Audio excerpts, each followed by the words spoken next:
Good morning, ladies and gentlemen. Thank you very much for joining us for this early presentation. My name's Colin Newbold. I'm part of TLC, which is the big stand with the neon light just over there. And I'd like to welcome to speak to you today Sarah Linton.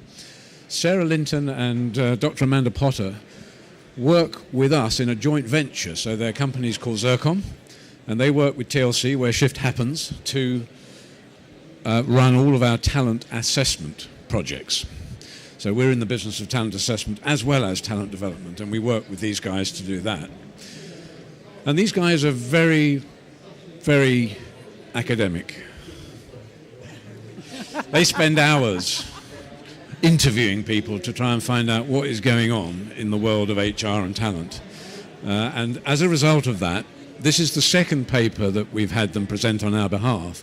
But this one is all about the future for you guys in HR and talent. And it's got some really controversial challenges for you guys, I believe. But I'll let Sarah deal with the flack. If you guys want a copy of the paper afterwards, what I'm going to suggest is that you come over to the stand, the big stand with the neon light, where Shift happens. You'll see the T-shirts. And just sign up for a copy of the stand there. We haven't got them here to give away. We'll send them to you by email. They're quite big, so we'll do that by email. So just come over at the end, and we'll take your details, and we'll get them sent out to you within days of the show ending. So Sarah, over to you. Thank you very much, Colin. Thank you for the introduction. I'll try not to be too controversial. I'm not sure. Risque. Well, thank you very much for coming to listen to us speak. We are here to talk about our latest white paper.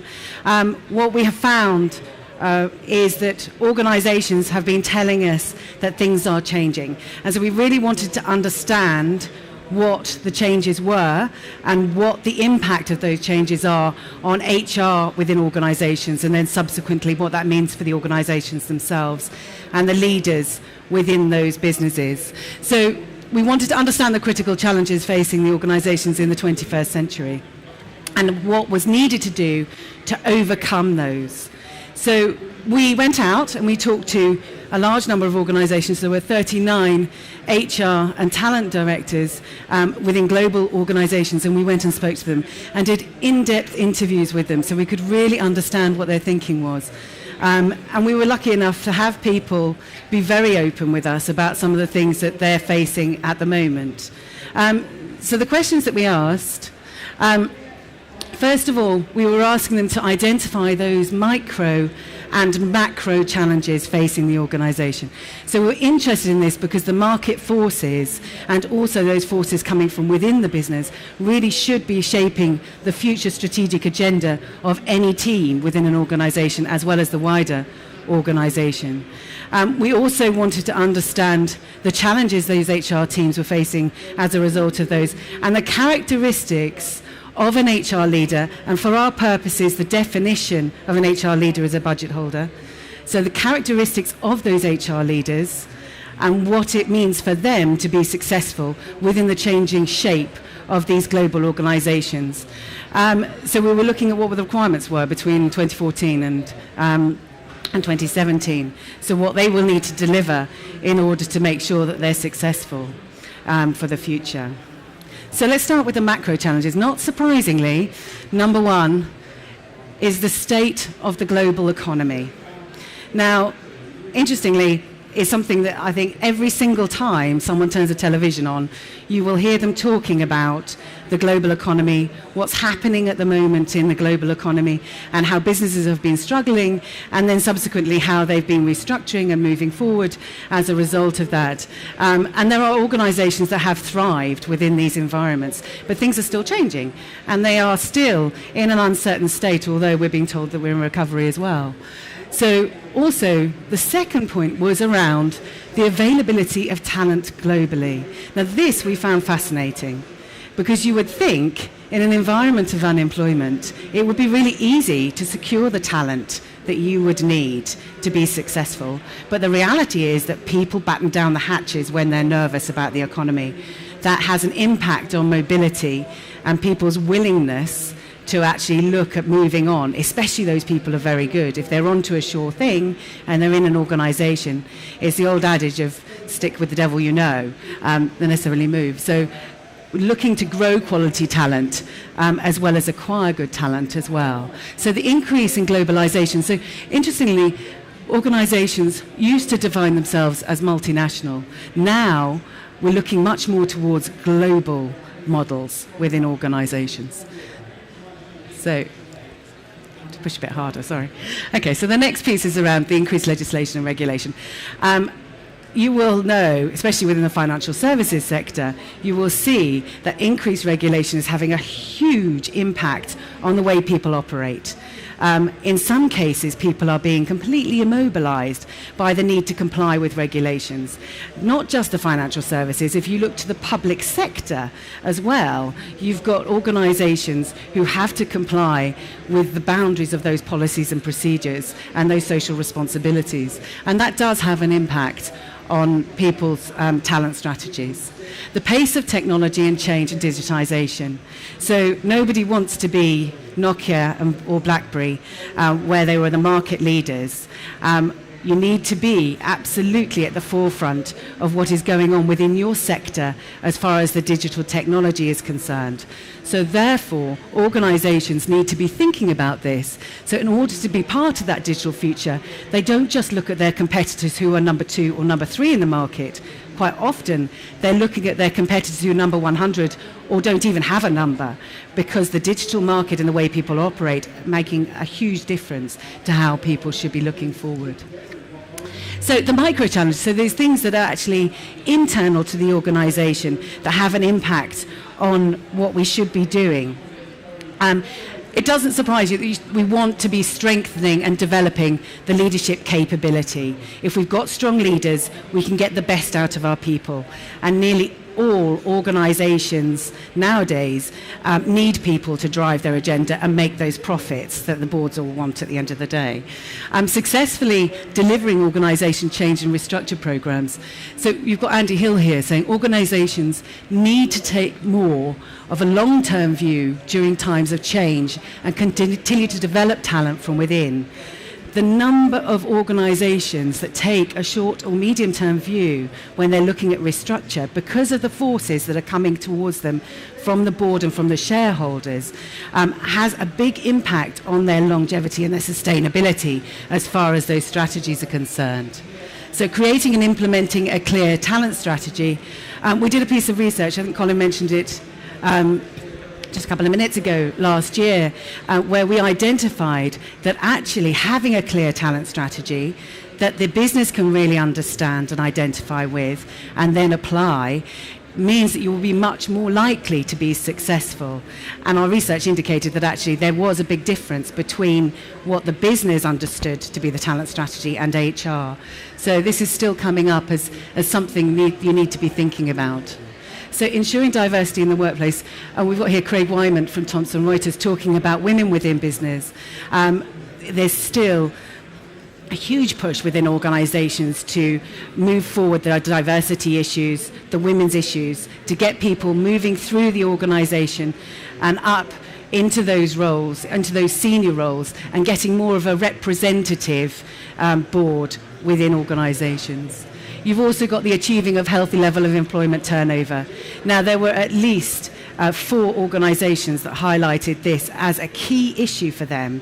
Their talent pipeline is directly impacted and influenced by the fact that the people at the top do not move. And it's a huge challenge for them to think about how to engage and keep people motivated and keep them in their organisation when actually they cannot see where they're going to progress, where their next step is. So they were the micro and macro challenges that the organisation is going to be facing, or the organisations are facing at the moment and will be facing in the future. And so we wanted to look at, okay, so what is it that an HR leader needs to do to be successful? And you'll see here we've got strategic and commercial, broad business thinkers, thought leaders, you've got driven by change, pragmatic. Now that's a huge amount for one person to deliver for an organisation. But that's the reality, as far as what organisations need and actually are demanding of their HR people. So these are the things that were picked out within the research as being important. Okay, so we need them to be direct, we need them to be pushy, and we also need to be business focused, so commercial as well. So that's a tough act to follow. And we're not saying that necessarily one person has to have all of those characteristics, because there may be the rare person who does, but actually the reality is that HR is a team of people who bring strengths together. So we have here, through our research, the strengths the HR people and the talent leaders today need to consider and bring. So these are actually what the strengths are at the moment. So we have 57% of our talent leaders, our HR leaders, who are operating at the operational level. And 22% are strategic, 6% at commercial, and so on and so forth. So a vast majority of HR leaders are within the operational field. So this is where we should be. So we ask them, okay, so you've told us where you are, but where do you think the balance should be as far as the strengths within your team are concerned? And so it's 30% operational, 30% strategic, 10% commercial, change agent 10%, collegiate 10%, and technical. So you can see here from this graph that actually there is a huge difference. So 57% versus the required 30% for operational. So we've got 27% greater kind of strength and capability than the required balance within the team should be. And therefore, within all other areas, as far as these capabilities are concerned, we have a bit of a gap. And so if you are thinking about the structure of your HR team, the people that are around you, this is a great opportunity, because you can think about the people who are there and who can deliver what you need to deliver as far as those strategic agendas are concerned moving forward. So we know that HR leaders need to support and be collegiate. We know that you have to, the HR business partner model, it does work. And in reality, we need to be providing that service to the business, because it's really important for organisations to actually deliver that service. But a long time ago, HR departments decided they didn't just want to be that service. They wanted to be a strategic partner to the business. And so there's still work to be done. And Ulrich tells us that actually we're still not there. It's too much to expect one person to do the full HR business partner role. There's too much to do, basically. And so you need to be able to give yourself room within your teams to be able to deliver. And so thinking about that and making sure when you're bringing people through the organisation, you're developing the talents and the strengths, but also thinking about that succession planning, thinking about who you've got and how you utilise them and the strengths within those teams, bearing in mind that most people will come up through the ranks and will take an operational path. You actually need to consciously think about how to create that balance, how to give people the opportunity to develop those teams, as well as bring that talent into your team for that balance. Okay. So, what is it that we need to do to make sure that we meet those future requirements? So, defining a clear and sustainable talent development strategy. So this is absolutely critical. A lot of organisations have been in firefighting mode, and so having a clear strategy is really important, and making sure that actually that strategy is achievable as well, and people understand what it is. So we need to be clearer. So this is Andy Hill. So we need to be clearer on how we enable the talent to develop in the organisation. So we also need to improve management and leadership capability. We've already talked about this as one of the challenges for the organisation as a whole, but it's also one that we need to work on ourselves. Quite often, HR is the poor relation when it comes to development, because you're so busy developing everybody around you that actually when it comes to developing your own teams, it's an afterthought. So actually having those improved management capabilities within your own team is as important as outside the HR function. So creating an agile and innovative organisation. So agility is one of the key words. It's a buzzword. It's something I'm hearing pretty much in every organisation that I talk to at the moment. And one of the things that I'm also hearing is, especially very large organisation, to create change is like moving a supertanker. It takes a huge amount of work. So you may have the desire and the passion to be agile, but actually we need to make sure that the strategy is there so the business can grow and can adapt. And when we're going back to talking about those competitors, the number 100 competitor or the unlisted competitor, who is much more agile than the larger organisation, we have to do things differently to make sure that we are efficient, effective and agile enough to respond. Okay, so how can we achieve it? Talking the same language. I think we're all guilty, and I'm going to put my hands up to this, we're all guilty of using HR speak and using jargon, but actually the reality is that you're much more likely to get your ideas and your thoughts embraced if you speak the same language as the people around you. Now, when we're going to a board, what we want from the board is for them to listen to us and actually have a seat at the table. So we need to be thinking about what is it that we're going to offer as far as ROI, working towards the common goals, and then also seeing ourselves as partners and collaborators while offering commitment and time as well. So taking personal responsibility is a given.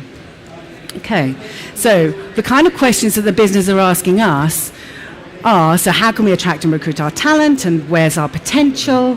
How do we create talent mobility? So these are the questions that are getting asked to the HR teams at the moment. But that's not necessarily the questions we'd like them to be asking. We really want them to be asking, so what can I do and what is my role in this? So there's an empowerment there. And so what's the return on investment? Really difficult to actually pin down when you're talking about HR. Return on expectation is something that we talk about a lot as well. And then also, if we're talking about a sustainable approach, sustainability in HR talent initiatives is absolutely critical. So where does it go? So talking about those change initiatives, the restructures, what is it about it that is going to be sustainable, and where do we take it in the future? So, to be a successful HR leader, HR and talent leader, we've got a number of capabilities that we've identified. And what we would say is, to deliver the change, we've got a 10-step plan. And you can have access, I know Colin mentioned earlier that you can have access to this presentation and also the report. So we've produced the white paper, which has this in it as well. We can send it to you by email. But what we're saying here is having a clear vision for the future. Make sure you have the right level of sponsorship. So engagement is absolutely critical. A powerful reason for outlining purpose and benefits. All of this is about making sure that whatever you have, your ideas, get embraced and actually get implemented. Having an external focus, so demonstrating that value to the organisation and understanding the macro challenges and the challenges of other areas, but also communicating that change and that structure and the benefits in their own language. So showing an understanding of change, simplifying complexity. I think most organisations are full of jargon and full of complexity and policies and procedures, and cutting through that is absolutely critical to success when looking at initiatives. And then focusing on those core activities and the capabilities, and then creating a role that's feasible in the new structure.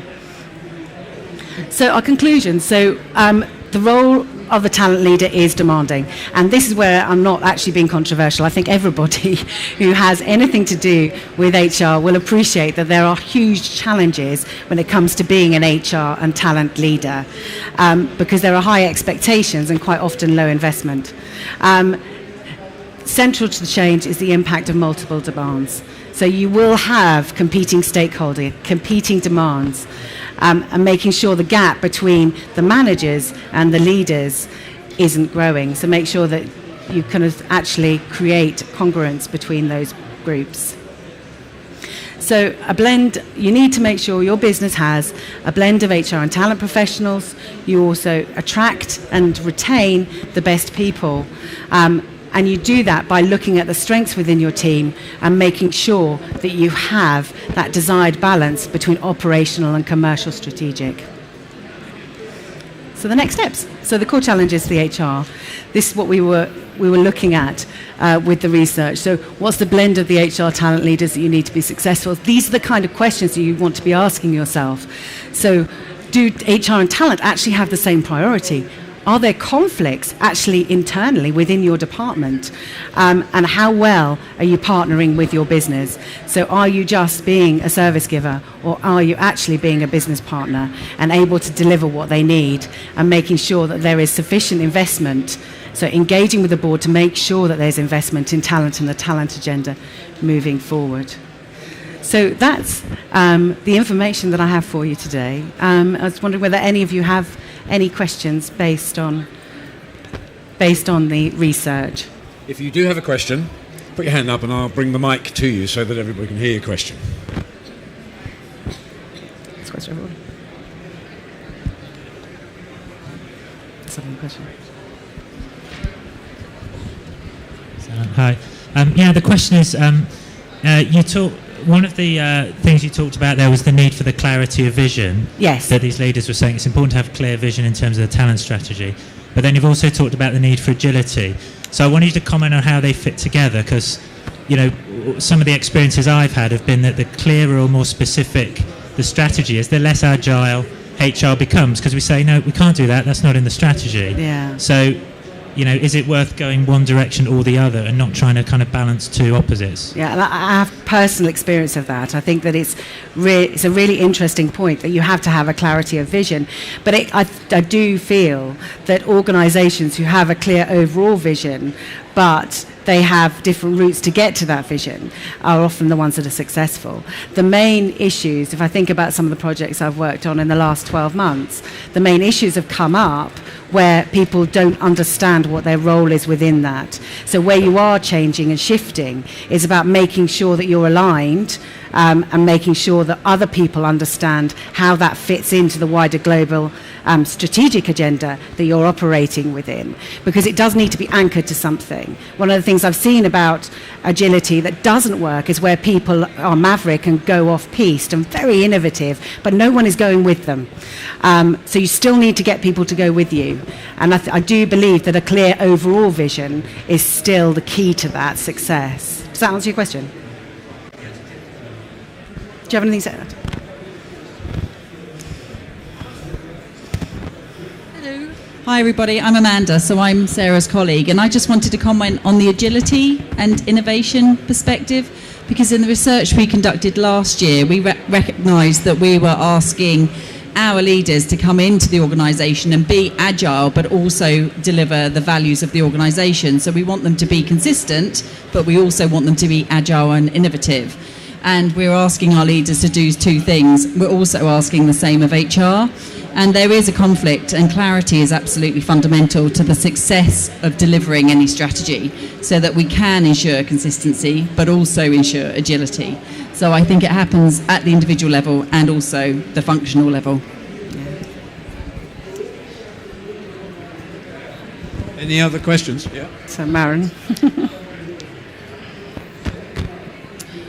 I just wanted to ask a question about talent development further down the organisation. Okay. So you mentioned that was one of the questions that you wanted leaders to be asking. And often you find talent development is focused on the senior levels, and sometimes right at the beginning in terms of graduate programmes, but the middle management level is often forgotten. I just wondered if you've seen that in any organisation where that's done well. An organisation that's done that very well. I think probably, Amanda, do you want to comment on that one? The microphone back. Hello again. There's a number of organisations we work with who are really very good at developing their talent throughout the whole organisation. American Express is one, and they focus on executive presence as one of their key areas of their development. We've worked with them for a number of years. Other organisations that are good at it are HSBC and some of the big banks, actually.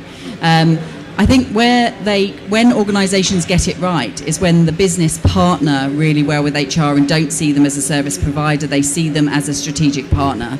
And what happens is the HR educate the business to understand what their role is and how they can be involved in the development of their employees. So it's not something that you do to the business.